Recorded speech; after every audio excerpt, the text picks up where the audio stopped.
ఒకానొక కాలంలో అప్పిరాజుపల్లి అనే ఒక ఊరు ఉండేది. అందులో లక్ష్మాచారి అనే ఒక పూజారి ఉండేవాడు. అతను తన భార్యా కూతురుతో కలిసి ఆ ఊరిలో నివసిస్తూ ఉండేవాడు. అతను బాగా భక్తిపరుడు. నిత్యం దైవసేవలో మునిగి తేలుతూ ఉండేవాడు. గుడిలో పూజ చెయ్యటం, వచ్చిన కొద్ది ధనం దానంగా వచ్చిన కాయో పండో ఆ వచ్చిన వాటితో కుటుంబాన్ని పోషించుకోవడం తప్ప ఇంకేమీ తెలీదు. అలా ఉండగా ఒకరోజు, ఏమిటో రోజురోజుకు పరిస్థితులు మారిపోతున్నాయి. ఏమైందండి అంతటిలాగా మాట్లాడుతున్నారు? రోజూ పూజించే ఆ భగవంతుడు నాకు దూరమైపోతున్నట్లనిపిస్తుంది. అబ్బా, ఏం జరిగిందో చెప్పకుండా వేదాంతం మాట్లాడతారేంటండి? ఏమీ లేదులేవే, కాస్త తినడానికేమైనా ఉంటే పెట్టు. గత 2-3 రోజులుగా మీరేమీ తీసుకురాలేదు. ఇంట్లో ఉన్న పిల్లకే తింటానికి సరిగ్గా ఏమీ పెట్టలేకపోతున్నాను. ఇక మనకే ఉంటాయండి. భగవంతుడా, ఏమిటి నీ లీల? నిత్యం నీ నామస్మరణలోనే ఉండే నా కుటుంబానికి కడుపుకింత కూడు కూడా దొరకటం కష్టమైపోతుందే. ఈ రోజు గుడిలో ఎవరూ దక్షిణ వెయ్యలేదా? లేదు, ఎవరూ ₹1 కూడా వేయలేదు. ఇలా అయితే ఎలా అండి? వేరే మార్గం ఏదైనా? తప్పు, ఒక్కరోజు తిండి లేదని ఆ భగవంతుని సేవను వదిలేయడమా? అలా అని ఎన్నాళ్ళిలా అర్ధాకలితో కడుపు కాల్చుకుని బ్రతుకుతాం? ఆ పసిదానికైనా కడుపు నిండా కూడు పెట్టాలి కదా. ఆ భగవంతుడు ఏదో ఒక మార్గం చూపించకపోతాడా? అలా ఉండగా ఒకరోజు లక్ష్మాచారి బావమరిది సుందరం తన ఇంటికి వస్తాడు. అక్కా అక్కా ఏరా సుందరం, ఇదేనా రావటం? ఎలా ఉన్నావ్? ఊర్లో అందరూ కులాసైనా? అబ్బా, వాడికి మాట్లాడ్డానికి కాస్త అవకాశం ఇవ్వవే. బావగారు అంతా కుశలమేనా? అక్క అంతా కుశలమేనా? అందరూ బాగున్నారు. నువ్వు బాగున్నావా? ఏమిట్రా సుందరం, ఇలా ఊడిపడ్డావ్? అబ్బా, ఏంటండి మీ చాదస్తం? ఇలా ఇంకా వచ్చాడో లేదో అప్పుడే ఎందుకొచ్చావని అడిగేస్తున్నారు. ఈరోజు గుమగుమలాడే వంటలేదో వండినట్లున్నావు. అవి బావగారి కొంచకుండా నేనే తినేస్తానేమని భయపడుతున్నట్లున్నాడే అక్కా. అవున్రా సుందరం, నిజంగానే భయపడుతున్నాను. ఎంతో దూరం నుంచి మీ అక్కను చూడాలని ఆశగా వచ్చిన నీకు పెట్టడానికి పట్టెడు అన్నం కూడా లేదన్న విషయం నీతో చెప్పాలి అంటే నిజంగానే భయమేస్తుందిరా. బావగారు, ఏంటండి మీరు మాట్లాడేది? ఏం చెప్తాం తమ్ముడు, కొన్ని నెలలుగా పైసా ఆదాయం లేదు. ఇంట్లో తిండి గింజలు చూసి కూడా 1 వారం పైనే అయ్యింది. అయ్యో అవునా? బావగారు, చెప్తున్నానని మరోలా అనుకోకండి. వేరే ఏదైనా ఆదాయ మార్గం చూసుకోండి.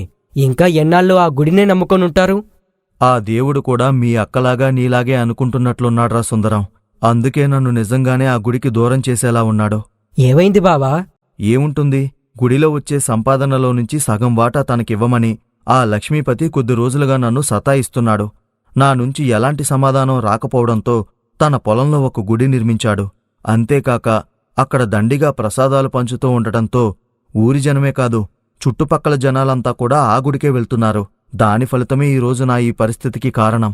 అంతే బావా, ఈ సమాజం అంతే. అందుకే ఈ దేవుడు, సేవ, గుడి, పూజ అని ఊరికే భవిష్యత్తు పాడు చేసుకోకుండా వేరే ఏదైనా పని చూసుకోండి. తప్పు సుందరం, దేవుడి సేవని సంపాదన మార్గంగా చూడకూడదు. సంపాదన వస్తేనే దేవుడి సేవ చేస్తాను, లేదంటే చెయ్యను అని అనకూడదు. బాబా, ఎక్కడున్నారు మీరు? నేను చెప్పేది మీకు అర్థం కావడం లేదనుకుంటా. మిమ్మల్ని దేవుడి సేవ చేయడం ఆపేయమనట్లేదు. రోజు పొద్దున్నే వెళ్ళండి, ఆ దేవుణ్ణి సేవించండి. ఆ తర్వాత మీ జీవితం నడపడానికి సరిపడే సంపాదనిచ్చే వేరే ఉపాధి చేసుకోండి. వచ్చే డబ్బులతో ఇంటిని నడపండి, అంతే. అది అపచారం అవుతుంది సుందరం. అపచారం కాదు బావగారు. కాలానికి అనుగుణంగా నడుచుకోకపోతే చాదస్తం మూర్ఖత్వం అవుతుంది. ఆయన అంతేరా తమ్ముడు. ఆయన పట్టుకున్న కుందేలికి 3 కాళ్లంటారు తప్ప ఎదుటివాళ్ల మాటలకు విలువే ఇవ్వరు. అబ్బా, మీ అక్కా తమ్ముళ్ళు చెప్పిందే కాసేపు నిజమనుకుందాం. కాని ఇప్పటికిప్పుడు నేను వేరే ఏ వృత్తిలోకి వెళ్లగలను? నాకు దేవుడి సేవ తప్ప ఇంకే పని తెలియదే. దానికి దిగులెందుకు బావగారు? వ్యవసాయం చేద్దాం. వ్యవసాయమా? ఏం బావగారు, వ్యవసాయం దేవుడి సేవ కంటే కూడా గొప్పది. గుడిలో అయితే ఆ దేవుడికి దండం పెట్టేవాడికి మాత్రమే ప్రసాదం లభిస్తుంది. కాని వ్యవసాయం పండిన ప్రతి గింజ ఎవరో ఒకరి ఆకలి తీరుస్తుంది. మరే, గుడి వరకు వచ్చినవాడికి మాత్రమే మీ చేత్తో ప్రసాదం పెట్టగలరు కాని అదే వ్యవసాయం చేస్తే ఎంతో మందికి అన్నం పెట్టగలరు. నిజమేలే, ఆలోచించి చూస్తే అది కూడా పుణ్యకార్యమే అనిపిస్తుంది. కాని సుందరం, ఇప్పుడు వ్యవసాయం చేయడానికి మన దగ్గర భూమెక్కడుంది? దానికోసం మీరేం దిగులు పడకండి. ఈ ఊర్లో ఒక 2 ఎకరాల పొలం కొన్నాను. ఆ పని మీదే ఈ ఊరొచ్చాను. ఆ పొలమే మీరు సాగు చేసుకోండి. ఎరా సుందరం, నువ్వు పొలం కొనేసి అంత పెద్దవాడివైపోయావేమిట్రా? అదేం లేదక్కా. ఆ పొలం గలవాడు పొలం కుదవ పెట్టి నాన్న దగ్గర డబ్బులు అప్పు తీసుకున్నాడు. వాడు ఎంతకీ డబ్బులు తిరిగివ్వకపోవడంతో ఆఖరికి, బాబూ నేనా డబ్బు తిరిగివ్వలేను, కష్టాల్లో ఉన్నాను, మీరే ఆ పొలం తీసుకొని నా అప్పు మాఫీ చేసేయండి అన్నాడు. కాని అప్పు వడ్డీతో కలిపినా కూడా ఇంకా కొంత మనమే వాడికివ్వాలి. వాడి కష్టం మనకెందుకులే అని నాన్న ఆ డబ్బులు వాడికిచ్చి పొలం పత్రాలు తీసుకున్నారు. అలా ఈ పొలం మన చేతికొచ్చింది.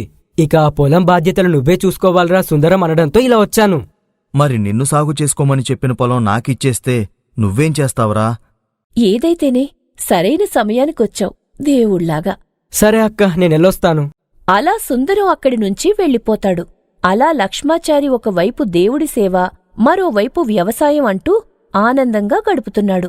అలా ఉండగా ఒకరోజు సుందరం మళ్లీ వాళ్ల అక్క ఇంటికి వచ్చాడు. అప్పుడు దిగులుగా ఉన్న బావని చూసి, ఏం బావా దిగులుగా కూర్చున్నారు?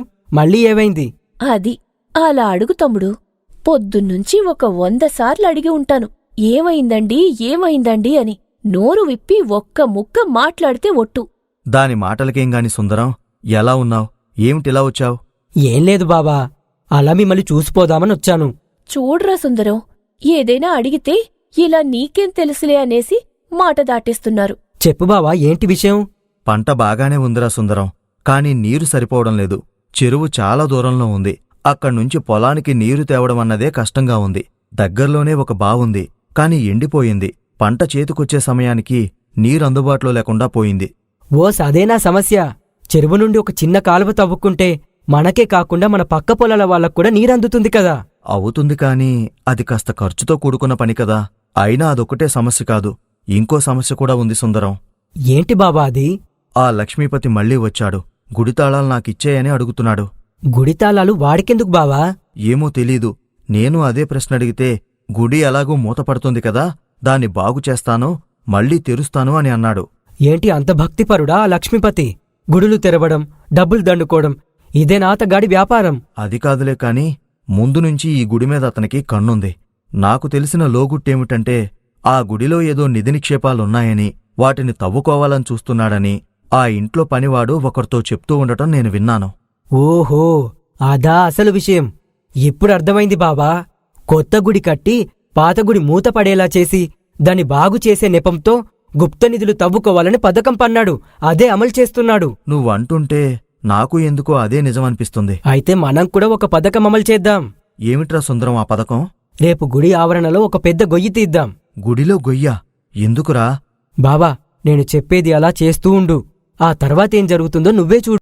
అలా అని మరుసటి రోజు సుందరం లక్ష్మాచారి గుడిలో గొయ్యి తీసి కొంత మట్టిని బావిలో పడేసి లక్ష్మీపతి ఇంటి పనివాడు వినేలాగా చెప్పమని లక్ష్మాచారికి కొన్ని మాటలు చెబుతాడు సుందరం. బావా, గుడిలో ఉన్న నిధి తీసుకొచ్చి ఈ పాడుబడ్డ బావిలో పూడ్చిపెట్టామని ఎవరూ తెలుసుకోలేరు కదా. ఈ బావిలో నిధి దాచిపెట్టడమన్న ఆలోచన కూడా ఎవ్వరికీ రాదురా సుందరం. నువ్వేం భయపడకు. అలా అనుకుని అక్కడినుంచి వెళ్ళిపోతారు. ఆ మాటలు విన్న పనివాడు పరుగు పరుగున వెళ్లి లక్ష్మీపతి చెవిలో వేస్తాడు. దాంతో మరుసటి రోజు ఆగమేఘాలమీద వచ్చి లక్ష్మీపతి గుడిలో గొయ్యి తవ్వి ఉండడం చూసి పనివాడు చెప్పింది నిజమే అనుకుని ఆ రోజు రాత్రి పాడుబడ్డ బావిలో పనివాళ్లని దించి చాలా లోతు తవ్విస్తాడు. నిధి సంగతి దేవుడెరుగుగాని బిలబిలామంటూ నీళ్లు మాత్రం ఉబికి వస్తాయి. చూస్తుండగానే బావి నీళ్లతో నిండిపోయింది. పనివాళ్లు లక్ష్మీపతి చేసేదేమీ లేక అక్కడి నుండి నిష్క్రమిస్తారు. సుందరం, నువ్వు నిజంగా దేవుడు పంపిన దూతలాగా కష్టంలో ఉన్న ప్రతిసారీ వచ్చి దారి చూపిస్తున్నావురా. నువ్వు మరీ బావా, ఏదో నాకు తోచిన సాయం చేశానంతే. కానీరా సుందరం, నీకు ఇన్ని తెలివితేటలు ఎలా వచ్చాయిరా? నిరంతరం దేవుణ్ణి పూజిస్తాను, నాకేనాడు ఇలాంటి ఆలోచనలు తట్టలేదే. ఈ కాలంలో భక్తుంటే సరిపోదు బావా, కాలంతో పాటు పరిగెత్తగలిగే యుక్తి కూడా ఉండాలి. అదుంటే చాలు, అన్ని వాటికవే వస్తాయి. ఏదేమైనారా సుందరం, నీ సహాయం మర్చిపోలేనిది. ఏమిచ్చి నీ రుణం తీర్చుకోవాలో అర్థం కావడం లేదు. రుణం తీర్చుకోవడం ఎంతసేపులేండి? మన అమ్మాయిని వాడికిచ్చేస్తే జీవితాంతం వాడే మనకు రుణపడుంటాడు. అదీ నిజమేలే. అలా ఆ రోజునుంచి అందరూ కలిసి ఆనందంగా ఉన్నారు.